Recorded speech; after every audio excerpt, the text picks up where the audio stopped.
Start చేయి.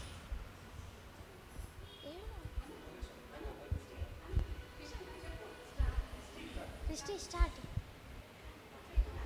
నాకు రాఖీ కావాలి, నాకు రాఖీ కావాలి, నాకు రాఖీ కావాలి, నాకు రాఖీ కావాలి. ఏమైంది?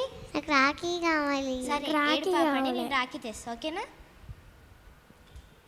Hello sister, praise the Lord. ఎటు వెళ్తున్నారు? Hello sister, praise the Lord. నేను రాఖీ తేడానికి షాప్కి వెళ్తున్నా. అదేంటి సిస్టర్, మనం క్రిస్టియన్స్ కదా, మనం రాఖీ కట్టుకోవద్దు కదా. చిన్నపిల్లలు అడుగుతున్నారు, వాళ్ళని బాధ పెట్టడం ఎందుకని తేడానికి వెళ్తున్నా. ఈ రోజు రాఖీ అంటారు, రేపు పొద్దున హోలీకి రంగులు పూసుకుందాం అంటారు, దివాళీకి క్రాకర్స్ అంటారు. మీరు ఒప్పుకుంటారా వాటికి?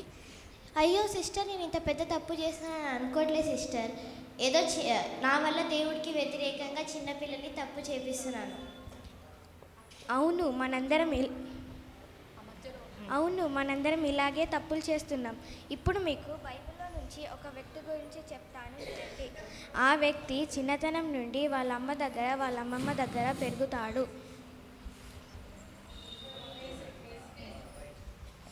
ఆ వ్యక్తి చిన్నతనం నుండి దేవుని భక్తిలో భయంతో పెరగడం వలన అతడు పెద్దగై చాలామందిని రక్షిస్తాడు.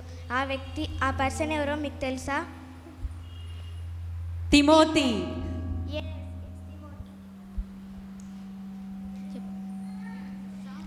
ఓకే ఫ్రెండ్స్, ఫైనల్గా ఈ స్కిట్ నుంచి మీకు ఏమర్థమైంది? ఒక చిన్న సామెత, మ్రొక్కై వంగనిది మ్రానై వంగున. ఈ స్కిట్ ద్వారా మనం నేర్చుకోవాల్సింది ఏంటంటే, మన చిన్నపిల్లల్ని మనం దేవుని భక్తిలో భయంతో పెంచాలని నా చిన్న మనవి. ఇప్పుడు ఒక చిన్న వాక్యం మీకు చెప్తాను వినండి. Psalms chapter 22 verse 3.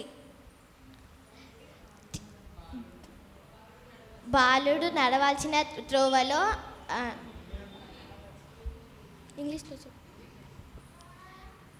Teach the child in the way he should grow. When he is old, he will not depart from it. Thank you.